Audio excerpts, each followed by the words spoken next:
Hey, you guys. Scott here. It's fundraising time again at the Libertarian Institute. And I say again very loosely because we haven't even held a fund drive since the summer of 2019.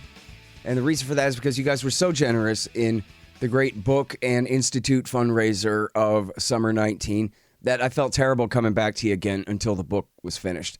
But now the book is finished and the institute is out of money.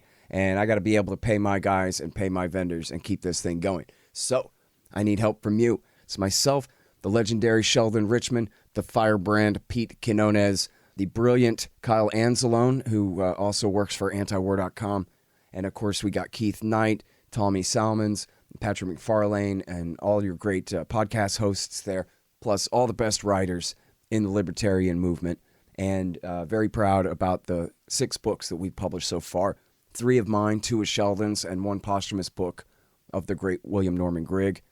And we've got more great book projects coming up this year. We're going to publish one by the great Brad Hoff about Syria, and Richard Booth, the best journalist in America on the Oklahoma City bombing, is writing a book all about it for the Libertarian Institute as well. And not only that, but now that Enough Already is done, we're going to try to make part of this fund drive an effort to raise money to buy extra copies of wholesale books so that we can send these to, I don't know, the few best congressmen and their staff, the best people in media, all the middle-ranked newspapers, and, you know, a stash. I like to send 5 or 10 books to all the best peace groups so they have them for all their people and whatever. Of course, the advantage of publishing these books at the Libertarian Institute is we get to do them however we want. But the disadvantage is we don't have a big marketing team and a big budget. And that's where you guys come in. We need your help to promote this book in a very grassroots way from the ground up. And we need your support so that we can buy wholesale copies to send out to the people who need to get their eyes on it. So check out libertarianinstitute.org/donate. We got all kinds of great kickbacks for you there for your donors. We got lifetime subscriptions to Listen and Think Audio. We've got Copper, Ron Paul coins, and all kinds of great stuff there. So check it all out at libertarianinstitute.org/donate. And thank you all very much.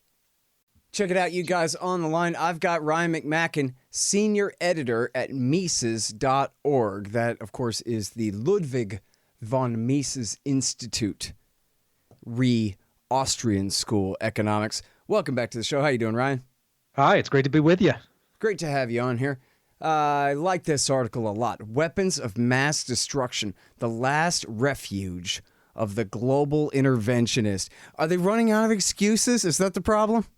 Yeah, I think that is a problem that they face. And the old, those guys, they did something to us 800 years ago, so we got to invade this country to recover our honor and that sort of thing. That maybe works in some parts of the country or the world still, but it doesn't seem to resonate much with Americans at the moment. And so that they seem to have been reduced to 2 topics, really: humanitarianism and keeping weapons of mass destruction of various types from proliferating. But even humanitarianism isn't getting as much traction as it used to, as we saw, I don't know, what was it, 10 years ago or so, 8 years ago, when we all decided we were going to have boots on the ground in Syria, and they were revving up for a full-blown invasion. Yep. And the public seemed completely uninterested, which was a nice change of pace. And so I think the one thing, though, that does definitely resonate is this idea that this country is going to get nukes soon, or some other thing like giant chemical bombs. And so we have to invade this country to stop them. And I think a lot of people, a lot of ordinary Americans still think that's a pretty compelling reason. Yeah. Well, you know, they found this out. It's in the new book. In fact, I think it was in the first book, too. I plagiarized myself a little bit. During Iraq War I, in the fall of 1990, they, kept doing all this polling. And they figured out that the only thing that could really get Americans animated to support the war was the threat that Saddam Hussein could get his hands on the atom bomb. Then what are we going to do? And then once the poll results showed that that's the thing, then that became the major talking point. And then, of course, the irony was they found out after the war that actually Saddam did have a secret nuclear weapons program that the Israelis had driven underground when they bombed their open and declared facility at Osirak in 1981. And so then that became the basis of the whole new myth for the rest of the 90s and leading into Iraq War II, that, hey, just because the CIA says they can't find Saddam Hussein's hidden Manhattan Project doesn't mean they don't have one. Remember 1990? Not that he was really that close to a bomb anyway, but that became the narrative then. But then, as you talk about in here, America didn't invade China to prevent Mao Zedong, probably the most violent person who ever lived, from getting his hands on a nuke. So what's the discrepancy there? Just fear of Russia intervening? Well, yes, I think it was the fact that it's a lot harder to intervene in China, especially under those circumstances that were existing and at the time where you had really a communist bloc. And yeah, the Soviets and the Chinese didn't get along that well, but still, you would have encountered some significant blowback. Plus, back then there was still talk among both the Soviets and the Americans about using tactical warheads, not even as a last resort. And then what in those discussions, it would always be something along the lines of, well, if we invade this major country and it gets the Soviets particularly worked up, then we might start with some small nukes, but then that might move on to bigger nukes. And then we don't know where that whole thing ends up. And so there was real concern when dealing with a country that was either had nukes itself or could enjoy the protection of a country with nukes, that the Americans became very unenthusiastic about that. So as anybody who's paying attention can see, what America focuses on are these little tiny poor countries that can't possibly fight back. And if there was any real possibility that they already had acquired these weapons of mass destruction, you would have never seen the U.S. fight the wars in the fashion they did, where, hey, let's go mass a bunch of Americans right on this country's border, and they'll sit there for a while until the invasion and so on. It was clear that they didn't actually think these countries had weapons that they could use. And so clearly the focus is on these countries that are small enough that you could easily invade them, take them over. But as you've said, they'll just throw at the wall whatever reason they think will work. Because 20 years ago, it was, we're going to turn all these countries into liberal democracies.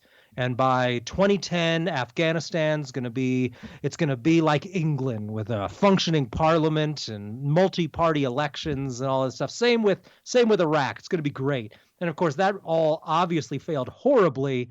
So the number of things that they can use to justify continues going down.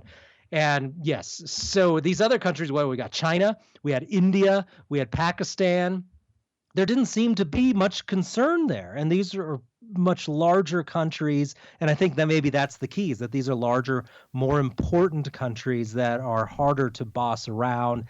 And it just doesn't seem as feasible then to launch a war, say, in India in the name of preventing them from getting nuclear bombs, whereas it's a pretty easy proposition when you're talking about some country like Iraq or Iran or some even smaller country. Mm-hmm. Well, of course, the irony of all of this, especially in the Middle East, is that our ally Israel is the nuclear hegemon. Everybody's supposed to not say that, even though Mordecai Vanunu, the whistleblower, told the Sunday Times of London all about it in 1986, I think it was. 89 at the latest. I think 86, that they have 200 atom bombs, and everybody knows that, and Netanyahu himself accidentally said it one time, at least. And yeah, isn't it kind of weird this is still considered controversial? I just thought this was established fact. Of course. But the problem is if it's admitted, then American policy or law, I think, insists that we have to insist that they join the Non-Proliferation Treaty. Right. They don't want to do that. They don't want to submit to any kind of inspections or verifications or anything else. But then meanwhile, they're the biggest force, including in the United States, in pushing for a preemptive type war against Iran in order to prevent them from being able to obtain nuclear weapons, or at least in the name of preventing them from obtaining nuclear weapons.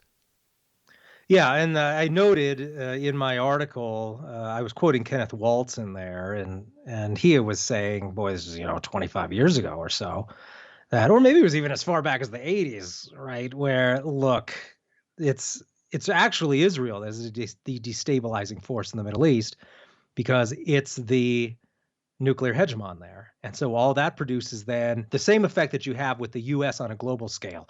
You got this one country that you're worried might invade you or bomb you or do something very bad to you, and they have nuclear weapons. So you're highly motivated to get something in your toolbox that can be used as a serious deterrent. And so on the regional level, that's the situation between Israel and everyone nearby. Is they're afraid of Israel and they want something that they can use to deter Israel from advocating for more regime change or just bombing the country for whatever reason Israel might conclude is necessary. And then the same effect works at the global level with the US as well. You've got a variety of countries that have been declared axis of evil countries. Some of them get invaded. If you think you're next on the list, well, clearly you're going to become highly motivated to get yourself a deterrent as well. And the only thing that seems to work at an affordable price is nuclear arms, because building up a conventional military that could possibly rival that of the United States is cost prohibitive to virtually everybody. Right. And especially when you look at how Hussein was a member of the Non-Proliferation Treaty, and Gaddafi went even further than that and gave up every last, centrifuge that was sitting in a box in a warehouse that he'd bought from the Pakistanis, but that he presumably could have done something with.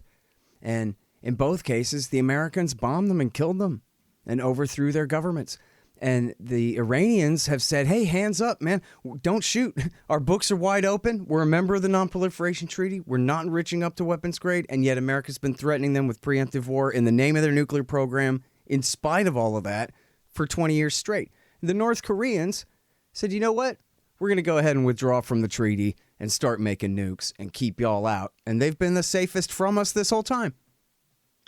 Yeah, I think really every time the Americans invaded another country post-Cold War and started to make it clear that nobody was safe from this sort of thing, I think there was a certain sense of the U.S. was, during the Cold War, there was a certain sense the U.S. was going to be a little bit more reserved about that, lest they create a serious incident with the Soviets.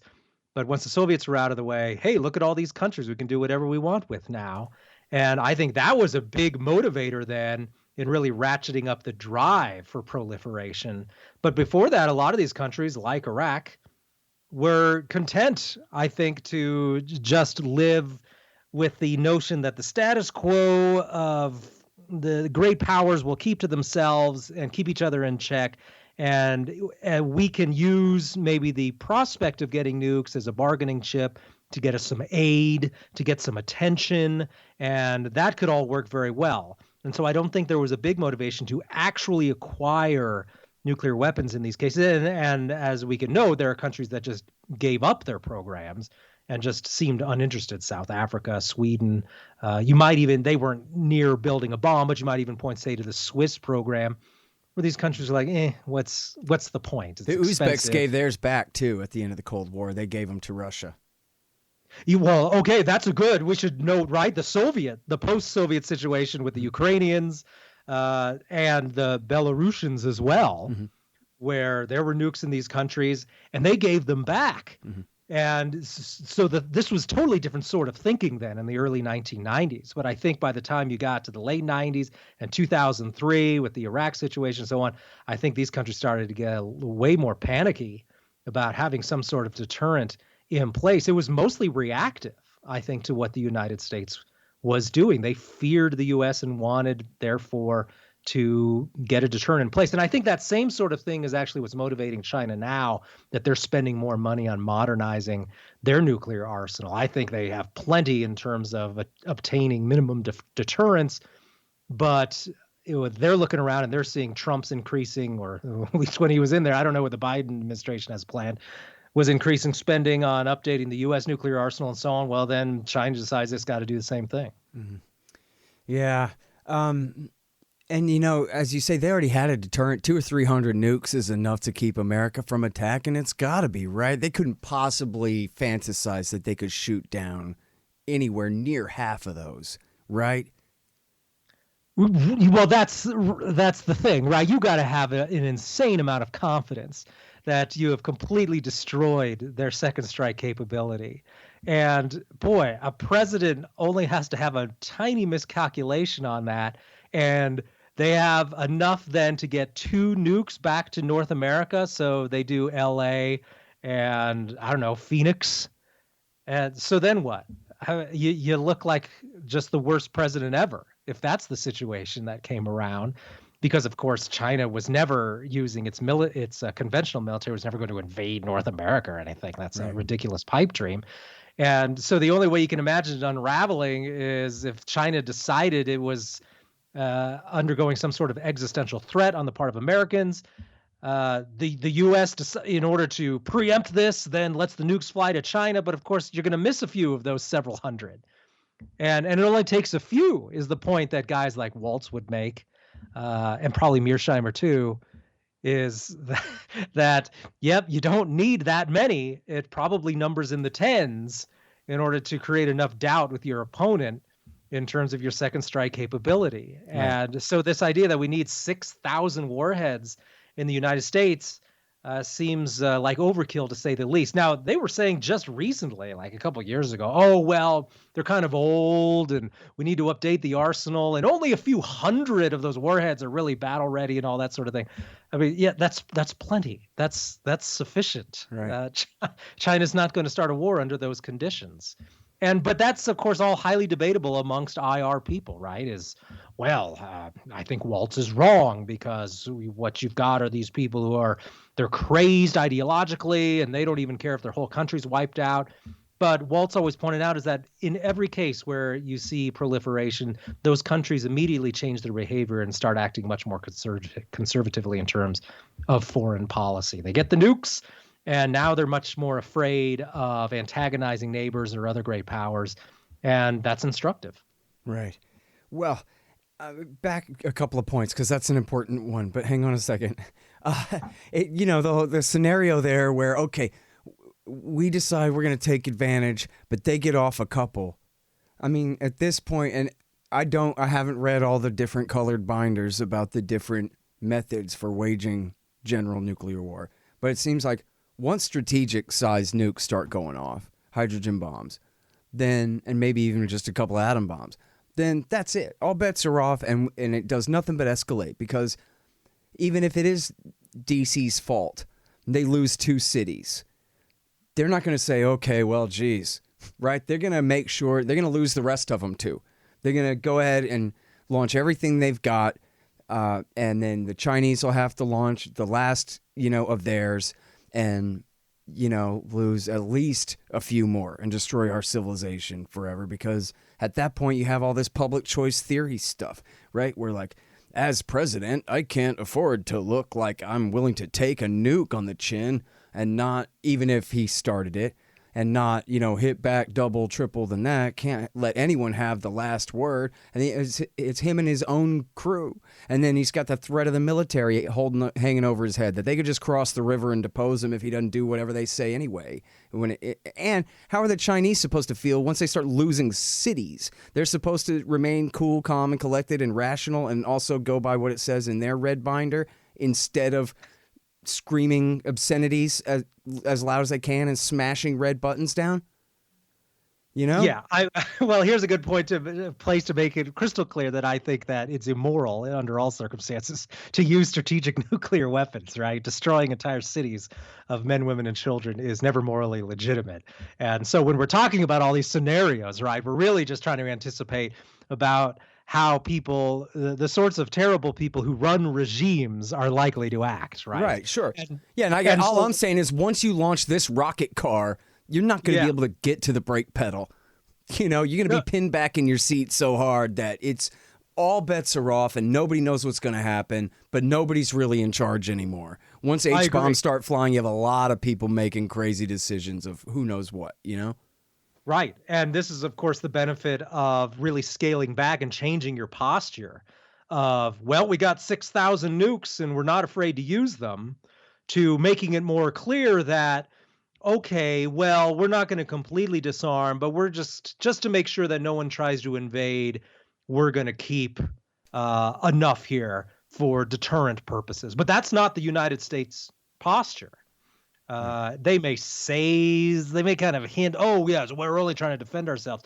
But when you look at the sheer size and volume and the fact this is accompanied by a huge conventional military, there's nothing defensive about the posture. Mm-hmm. And so you've got other countries around the world that are reacting to that for the most part, because in spite of all this stuff about how China's building a blue water navy and all of this stuff, they're not competitive with the US in terms of conventional military and the ability to just suddenly start invading, say, Chile and asserting dominance in the Western Hemisphere and that sort of thing. This is not a realistic scenario. And the worst scenario they can usually paint is, oh, China will start uh, throwing its weight around in East Asia. Okay, well, that's not an existential problem for America, and it's not really a threat to Americans. So fine, you go ahead, make a case that the U.S. has to protect half a dozen countries in East Asia from China. And we're not even talking, of course, about like invasion. We're just talking about China establishing itself as a dominant power in the region, which the U.S. doesn't want to let happen. But I'm willing to have that debate. How long should Americans be paying all the bills and be risking their lives in order to maintain or prevent the Chinese from establishing themselves as a dominant power in the region, especially when the U.S. basically reigns supreme in the Western Hemisphere and no one threatens it? So, okay, I just really don't think that maintaining 6,000 nukes in order to provide some sort of disincentive against the Chinese dominating their neighbors is really a wise posture, precisely because of the reasons you just noted, right? If you think it's a realistic plan that you can have a minor nuclear war, well, that just doesn't strike me as a very good idea. Yeah. And, it's so funny that it just, as you're kind of pointing out there, the region, meaning somewhere else in the world. This is the new world. Nobody ever says that. This is the new world. That's Eurasia. And we're supposed to be the dominant force there, as you put it. For how long exactly, please? It's crazy to... Whoever came up with this thing, and it's all structured in a way where we can never back down. Lord knows if we pulled out of Asia, all hell would break loose with all the power vacuums, and who knows how the Koreas and Japan and China would all react against each other if we weren't there to keep a lid on it all. The presumption goes. Yeah, I mean, imagine if China treated Korea the way we treat Mexico or Central America. Yes, right? that'd be horrible. We have to stop that.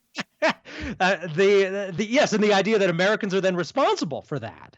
And it does not compute with me. I don't see why this needs to be the justifying narrative behind American foreign policy for the next 100 years, 200. I'm not sure what the plan is there. Hold on just 1 second. Be right back. So you're constantly buying things from Amazon.com. Well, that makes sense. They bring it right to your house. So what you do, though, is click through from the link in the right-hand margin at scotthorton.org, and I'll get a little bit of a kickback from Amazon's end of the sale. Won't cost you a thing. Nice little way to help support the show. Again, that's right there in the margin at scotthorton.org. Hey, you want to know what industry is recession-proof? Yes, you're right, of course. Pot. Scott Horton here to tell you about Green Mill Supercritical Extractors. The SFE Pro and Super Producing Parallel Pro can be calibrated to produce all different types and qualities of cannabis crude oils for all different purposes. These extractors are the most important part of your cannabis oil business. For precision, versatility, and efficiency. greenmillsupercritical.com. Hey y'all, Scott here to tell you about Zippix toothpicks. They're full of nicotine is the thing about it. Personally, I miss the stuff terribly, and I'm really looking forward to getting back on it. Seems like they'd be perfect for smokers and vapors who can't afford to stop work and go outside for a break all the time, or for those traveling in planes, trains, and buses and ferries and such. It's the most affordable way to get your nicotine on the market, and they taste great and come in all different flavors. Use promo code Scott Horton and get 10% off Zippix toothpicks at zippixtoothpicks.com.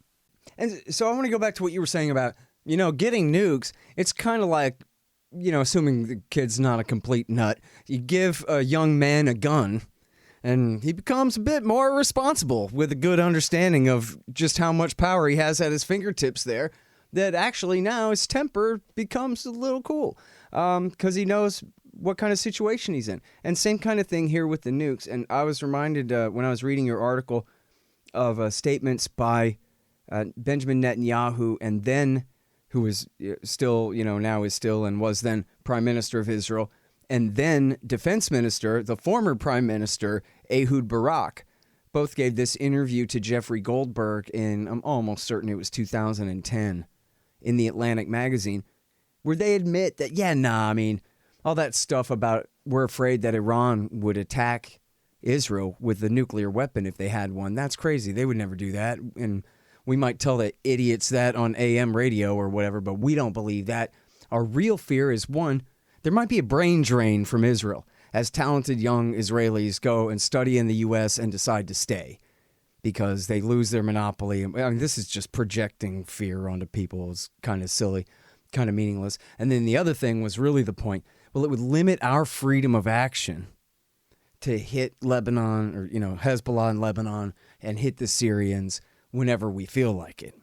And in fact, Jamie Rubin, who is Hillary Clinton's advisor, said the same thing, that this is the problem that Israel faces, is that they won't be able to launch attacks at will if Syria and Hezbollah's allies in Iran are holding on to nukes. And so, but meanwhile, they're telling the American people that the Iranians are going to get atom bombs and then they're going to commit total genocide and kill all of the Israeli Jews. And that's why Mao Zedong was reasonable compared to the Ayatollah.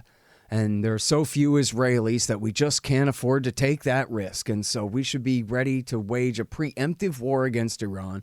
That's, by the way, never made nuclear weapons or tried this whole time and are still inside the Non-Proliferation Treaty. At worst, you could say they have a latent deterrent, like Japan, right? We know how to enrich uranium. That doesn't mean we're making bombs right now, though, but just don't provoke us kind of a situation.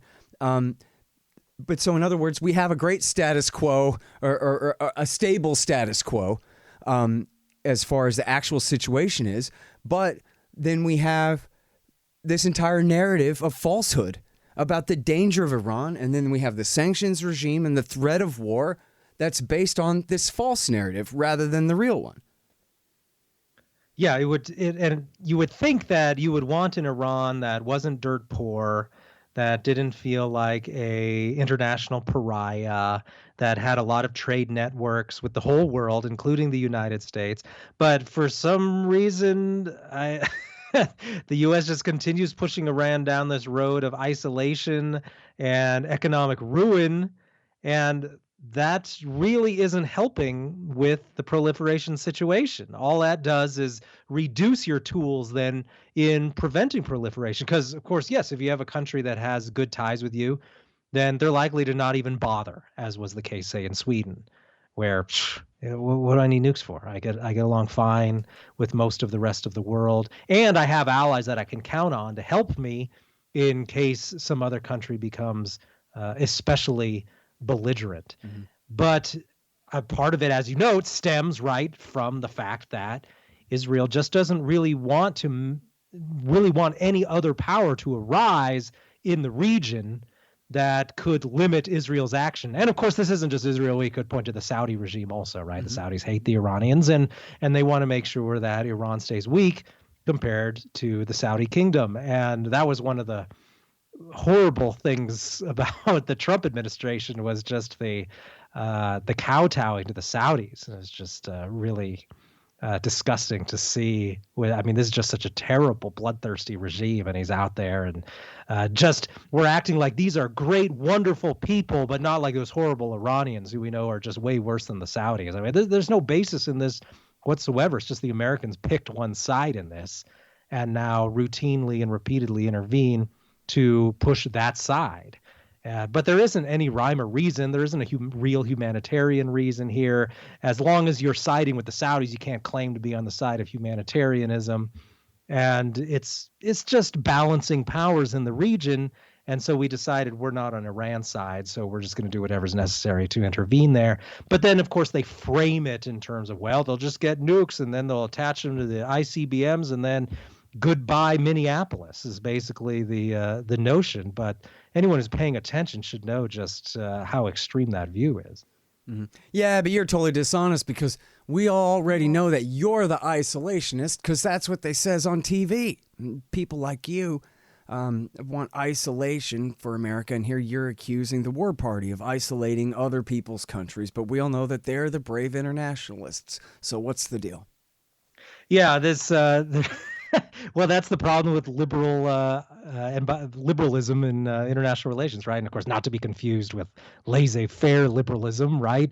This idea that, yep, if we turn all these countries into democracies, at least by that, what we mean are countries that agree with America on everything, whether they're actually democratic or not is kind of irrelevant. And we'll just get friendly regimes in place in all these places, and then the world will be a friendly place for America, and we can reform the whole world through threats of foreign policy, and then everything will be fine. But of course, how much bloodshed does this require in the meantime? And that was a good article John Mueller had for the Cato Institute a couple of years ago, was looking at it, how all the assumptions about massive amounts of proliferation taking place have never actually come true, and that proliferation has actually occurred at a much, much slower pace than was assumed, and that most countries don't seem particularly interested in it. And then the other question is, at what cost? If your whole plan then to create the long-term solution to proliferation is that, well, we just basically reform every country by force through some sort of regime change, then, boy, how many people are going to have to die for that?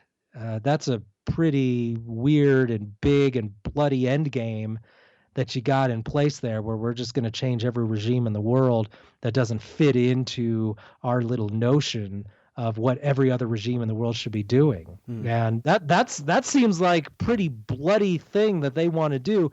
And so it's pretty odd and disingenuous to accuse those of us who would just rather err on the side of not war, that we're the ones who are really courting some sort of widespread violation of human rights. Mm-hmm.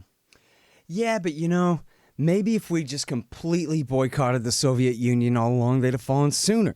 And maybe if they hadn't sent Milton Friedman over there to teach Deng Xiaoping about capitalism, then maybe the communists would have finished starving the Chinese so badly that their whole system would have fallen and they wouldn't have a communist dictatorship there at all anymore. And maybe if we lift all the sanctions against the Ayatollah, then he's going to start buying all these vitamins and grow to 18 feet tall and decide to invade Russia and Afghanistan and Iraq and Israel. And so that's why we've got to keep them down and under sanctions and lockdown so we don't have to fight them then. Well, that's the functioning philosophy, right? Is that you should always, the burden of proof is on you. I'm bucking for a fellowship at WINEP, you see. Right. Hey, you peacemonger. The burden of proof is on you to prove that Iranians are not a race of super soldiers who will overrun us if we don't carpet bomb them next week. The burden of proof is on you to prove that the Soviet economy is not actually 10 times more powerful than the American economy. And since you haven't proven that, I guess we just have to spend another $1 trillion on both conventional and nuclear arms, because otherwise that would be irresponsible. And as I point out to conservatives who take this position, is you realize your position is basically identical to both the global warming position of either you need to adopt total state control of the economy or the entire world will die in an apocalyptic fire caused by environmental change. And they're also really taking the same position as people who think that, well, you should never leave your house because if you do, you're killing Granny. And of course no, I'm very reasonable. This is a real threat, not like global warming or COVID-19. But of course, they haven't proven anything. They're just taking the regular old position of agree with me or we all die in an apocalypse. And I just don't find that position very convincing. I think the burden of proof is on them. Anytime the government wants to spend another $1 trillion on something, I think they should maybe put up some evidence to really show that this is necessary. And they don't even bother. It's just, we just got to say that China's a growing threat, and if we don't spend a whole lot more money on it, we're all going to be speaking Chinese soon. Yeah. It's one of the very first things I knew that I liked about the Mises Institute when I first started learning about Austrian school economics. I was already a libertarian, since like the mid-'90s at least, when I learned the word and, learned about Harry Brown and read his book and stuff like that. But I didn't start really reading Mises until the early 21st century, 2001 and 2, and I guess 2002 and 3, in the run-up to the Iraq War. And this whole thing about like, oh yeah, China, yeah, they're still a dictatorship, but what we should do is we should kill them with kindness and trade and capitalism and freedom and see what that can do. It was a very appealing message to me. I like the way Harry Brown put it too. They're like, well, what's wrong with the Chinese dictatorship? They won't let people trade with each other, right? So you're saying the U.S. government should adopt communism and prevent Americans from trading with Chinese people in order to somehow, thwart or impoverish or destroy or destabilize the government there, when there's really no such thing as China, just Chinese people. And look at what's happened for them, right? It's the teaching Deng Xiaoping about markets was the greatest thing that ever happened to humanity per capita in the shortest amount of time ever by any measure, right? So coming from, as Lou Rockwell put it, from death camp to civilization. Oldest civilization in the world, raised all the way to the ground to where people are eating each other. And then, blam, now they have like 15 Dallases in the space of 25 years. Yeah, isn't that amazing? It is. It's the greatest thing that ever happened, right? But we're supposed to be, oh no, now what? The rising yellow peril, Ryan. And you know what? And it's also supposed to be that if you're like somehow a liberal or some kind of left-leaning thing, then you just don't buy that. And if you're right-wing, then you know that this is a real problem. And I'm not calling you right-wing because we're libertarians and that's different. But a libertarian can talk to a right-winger about markets and about national powers and what it all means. So what does it all mean? Seriously. Well, I think the real danger is that the U.S. is just going to really push for another Cold War with China. I mean, obviously, as they've been revving it up for years at this point, at least for 20 years. But I see there's real danger here of it becoming worse, because even among the populists who were pretty good on the Middle East, the Trump populist types were pretty good on let's withdraw some troops from Afghanistan and Iraq and so on. There seems to be a huge preoccupation with China. And looking at some of these polls about what are your top 5 concerning things that you think are going on that need to be addressed and so on, China's often in the top 5, number 5, number 6, and so on. And so even in the anti-war articles, get out of Afghanistan so we can focus on China. It always says at the end. It's driving me crazy. Yes, and so which of course is just a terrible idea. And so someone who's done some good work on this is a IR scholar named Michael Beckley, and I've used him a bit in some recent articles, noting that, look, yes, China's so much better off than it was 30 years ago, but they're still so far behind the United States and not really catching up. And also point out that China is a country of geriatrics and heading even more so in that direction. This is a country that employs all sorts of wasteful economic policies. This is where conservatives often are incoherent. Is they point out that in America, expansive monetary policy, Keynesian economic policy, central planning of the economy, that's terrible. That's impoverishing. That won't work. Oh, but in China, it works fine. They use that in China, and that's making China rich and powerful. So there's this bizarre double standard on economic policy. Whereas this time around, the Chinese are going to use their socialistic aspects to get rich and overpower us. Where, oh, yeah, that didn't work in the Soviet Union, but I guess it'll work in China. So they'll be overtaking us any day now. So there's all sorts of just incoherence around it. And I get it. I see there's another powerful country and they look like they could have a big army and that sort of thing. But starting an arms race with China just ends up impoverishing Americans, and it's not going to, in the end, prevent China from becoming a major force in East Asia either. That's just going to be lost. And so you might as well get on friendly terms now and just have some principles about it, just as you pointed out with Harry Brown, right? Limiting trade with people isn't going to improve anybody's life. And that whole argument about how, oh, well, if you trade with China, you might be enriching the regular people somewhat, but you're really enriching the Chinese regime. Okay, well, the Chinese regime will get better off no matter what, as long as it becomes a wealthier and happier country, even if you're not trading with it, because then they'll have a higher tax base. This is what Beckley pointed out, right? Is that if you have a country filled with rich people, you have all sorts of net wealth that you can then use to last in a war longer and to build better weapons and so on. So is the policy, it would seem that under those conditions, the only meaningful policy is to impoverish China as much as possible. And that strikes me as a ghoulish policy, where let's impoverish these million people as much as we can. Otherwise, they'll get too rich and too big for their britches, and they'll get uppity. well, I'm not prepared to sign on for that policy. Plus, impoverishing a billion people just seems like you're asking more for trouble Sure. rather than encouraging a peaceful future. Yeah, and by the way, I mean they just would turn to their west and trade more with the people of. I mean, not that there's that much wealth in Central Asia. There's resources, and they can sell to the Europeans and to the Russians and to everybody else. So, I mean, it would be a hell of an adjustment if somehow they were cut off from trade with the middle part of North America. But it's not like they're all just going to lay down and die anyway. And it's not like the rest of the world is just going to go along because we say so and build a great wall around and forget, refuse to allow them to trade with anybody. Yeah, it's pretty clear that Germany has no problem with trading with China, and Europe in general is much more open to the idea than the Americans, and that Europe's just not paranoid about the notion the way the Americans are. I know he's such a hate figure now, and maybe for a lot of good reasons and whatever, but I remember seeing Bill Gates do a thing talking with kids on MTV back, say, 25 years ago, and somebody in, Bill Clinton years, and the kid says, China and the scary rise in the thing. And he's like, oh, yeah, no, see, you're totally wrong. What it is all this new wealth, which is great for them to have so they can live on it and have a higher standard of living. And also they're creating all this new wealth for the whole world to share. And the richer they are, the richer we are. And the more we trade with them, the more they trade with us, and the more everything is great. It just makes perfect sense. And as we were talking about earlier in the show, the major alternative is an unthinkable war. Right? A war that absolutely can never happen. So what are you going to do? But, okay, I know right-wingers, if they got this far, though, were saying, but President Xi is this tyrant. He wants to take over the thing.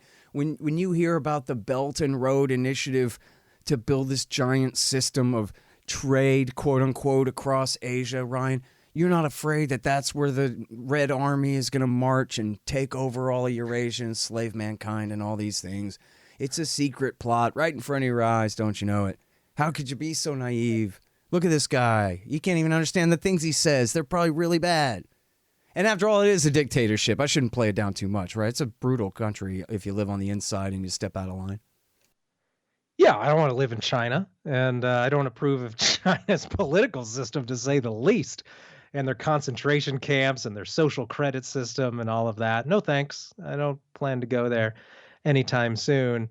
But this, of course, is true about a great many countries. And there are also, I could also name quite a few countries that I'd rather not live in, even more so than in China.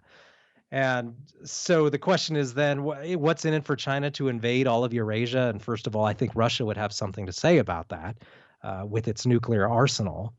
And it's just this, it's back to the whole, well, you need to provide some evidence that China isn't going to take over the entire Eastern Hemisphere.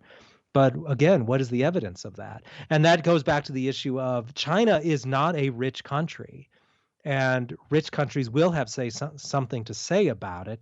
And it doesn't have to be the United States. So this idea that the United States is this thin blue line of sorts, I don't know what color you would call it, that stands between China, this yellow peril, and peace and prosperity. It's a pretty fanciful narrative, but it's one that seems to work pretty well. And obviously, it's just with the names and dates changed from the old Cold War narrative that we had with the Soviets. And you remember guys like Whittaker Chambers, right, who were just convinced that not only were the Soviets so much more powerful than the Americans and so much more motivated, but also they were kind of superhuman, right? Whereas Americans were these lazy people who were, they just wanted to go home at the end of the day and relax with their families. The Soviets weren't like that. They would work all day building iron structures, and then they would go home and they'd go to a communist rally, and then they'd work in a communist cell converting Americans to the Soviet cause. There was no rest for them. They would never stop. They had no interest in buying TVs and chilling out. This was just nonstop 24-hour Soviet activism on their part. This was, of course, totally absurd and was never true. If anything, we found that the Soviets were more concerned with sitting at home and doing nothing than Americans. And we hear similar things about the Chinese, that every Chinese person you meet in America is a spy, and that every Chinese person is hopelessly just in love with the regime, and that everywhere their tentacles are spreading throughout the Western Hemisphere and so on. Boy, I mean, I recall reading for a research project, not for fun, for reading books like this that said all the same things about the Soviet Union. And now here we are back again, just having the exact same conversations. Yeah. But the fact is that yes, while China was wise enough to introduce a big component of capitalism into their economy, and that created that transformation from widespread death to prosperous cities for the most part, they're so far behind the United States yet, and it's really, they're not really a competitive country. The most they can do is, because of their huge population, which of course will soon be very elderly and in fact going into decline, is throw their weight around in Asia. And so we need to have a talk with Japan and Korea about what that's going to look like for the United States. But it shouldn't involve the U.S. sending over aircraft carriers to provoke China every 5 minutes, as apparently seems to be the strategy. Right. And which Biden has picked up right where Trump left it for him, sailing ships through all the different straits in the South China Sea and the Taiwan Strait and the rest of this, doing their shows of force there. But, I really, we should, at the Mises Institute, I bet you guys have some kind of like Chinese affiliate or a group of Chinese Americans that are really like hardcore Austrians or something like that, right? No? Well, we do have some scholars who can translate books into Chinese. A lot of them, though, are based in Taiwan. Mm. And so they're converting many of those books into Taiwanese Chinese. I'm just really interested in like getting, one of our guys, but who's really fluent, to explain what their media really says about us. It can't be that, based on the success of the American empire recently, as soon as they're out of the way for some reason, despite their great success, we're going to do the same thing. And we're going to launch a bunch of wars in the Middle East, and we're going to conquer wherever, try to steal their oil and do whatever the Israelis want and all of these things and try to replace us. What could they possibly get out of that? And how could they possibly be looking at the Clinton, Bush, Obama, Trump era and say that this is the model for building the future of Chinese power in the world? I mean, they're just not an expansionist power, and they haven't been for 2,000 years, unless I'm missing something big here. Yeah, the question has to be asked of what's in it for the Chinese to conquer Kazakhstan and then maintain it as a colony. And I mean, even the British, who have always, for more than 100 years, been significantly more wealthy than the Chinese, they gave up their empire, not because they were really forced to through any sort of invasion or military means, but just because these are expensive ventures that don't really pay off in terms of geopolitics in the modern world. And so the question is, why would China want to do that, other than pursuing similar sorts of strategies that the U.S. and other great powers have pursued in terms of building a network of allies and building up wealth through trade? It's not 1851. I have yet to see a compelling reason about why this is going to happen. And is it an armed doctrine, the way that Russell Kirk always referred to Soviet communism? Is that, well, because of their ideology, they feel this need to march across the globe and conquer every country? Well, that hasn't been established to be true about China at all. And Rothbard's position was his position was that in the Soviet Union, it quickly became a status quo power, and that they were just interested in maintaining their own power, developing a nuclear arsenal to maintain the status quo because they were afraid of the Americans. And that turned out to all be true, because they were too poor to do what the Americans were predicting they were going to do.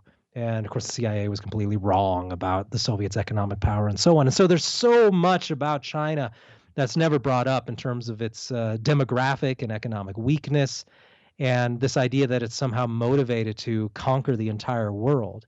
The United States, even if it were to break up into smaller pieces or create some sort of general economic union with Europe or the rest of North America or so on, would continue to be a huge impediment to Chinese expansion and be a standing threat in terms of this huge economic power that's not going to brook being dominated by China, even without 6,000 nukes aimed and ready to go at China. There's an economic power in the modern world matters a lot. And there's a whole lot of that in Europe and North America.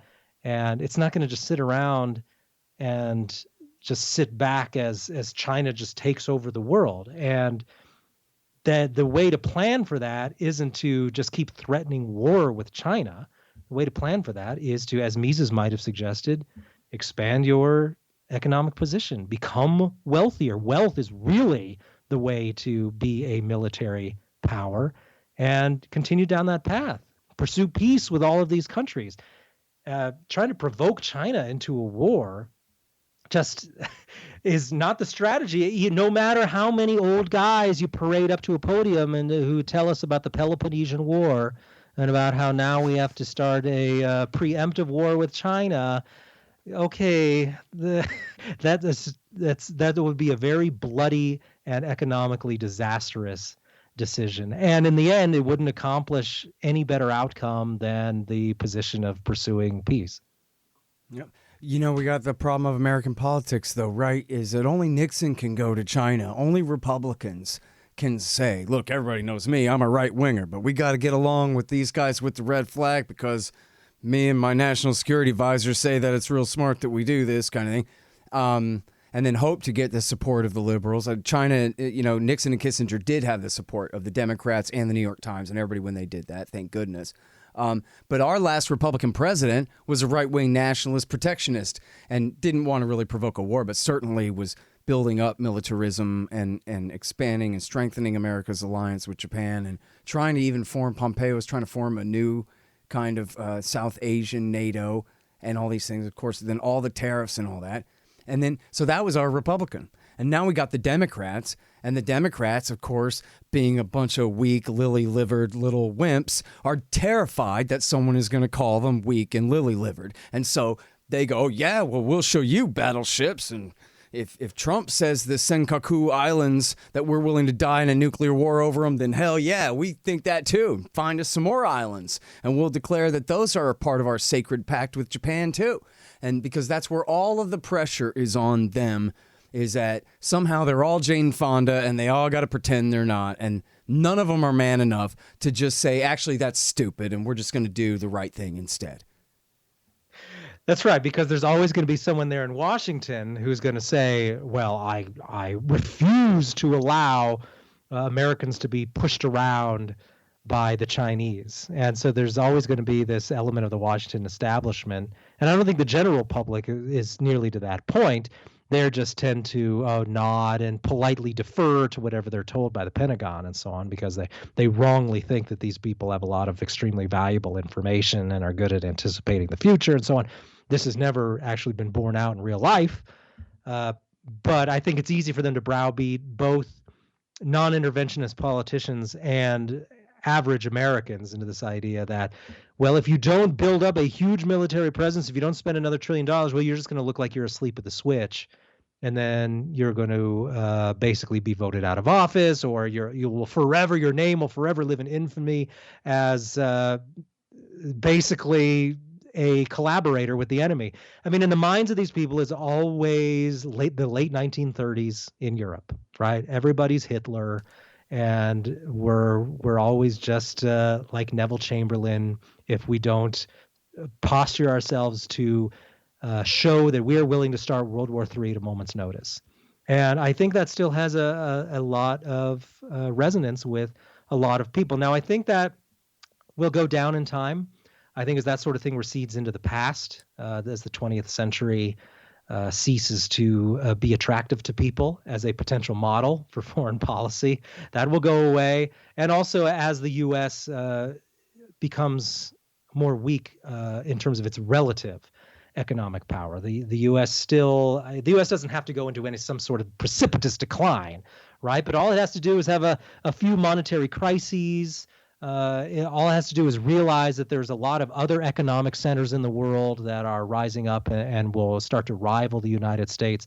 Once the realities of economic power in other parts of the world become more and more clear, the U.S. won't be able to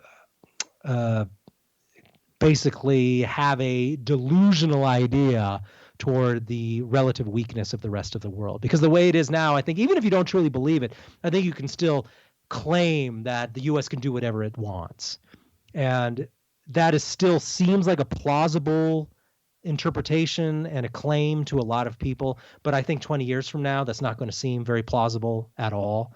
And so it'll just start to seem increasingly out to lunch, this idea that, well, we have to be able to maintain an ability to fight wars on three fronts and basically conquer the Middle East, East Asia, and I suppose, I don't know, northeastern Europe as well, all at the same time. Maybe we'll add Africa to that list too. So maybe 4 fronts at once. And Venezuela. that's just, there you go. Yeah, and the Americas, of course, we must continue to dominate. And so at any time, this could happen. But obviously, that's not going to seem like it's something that can be maintained here in the future. It seems that way, I think, to many for now, but just give it time. Yeah. All right, listen, I love talking with you. Thank you so much for coming back on the show, Ryan. Thank you very much. All right, you guys, that's Ryan McMaken. He is the senior editor at Mises.org. That's the Ludwig von Mises Institute for Austrian School Economics there. The article is called Weapons of Mass Destruction, the Last Refuge of the Global Interventionist. The Scott Horton Show, Anti-War Radio, can be heard on KPFK 90.7 FM in LA, APSradio.com, antiwar.com, scotthorton.org, and libertarianinstitute.org.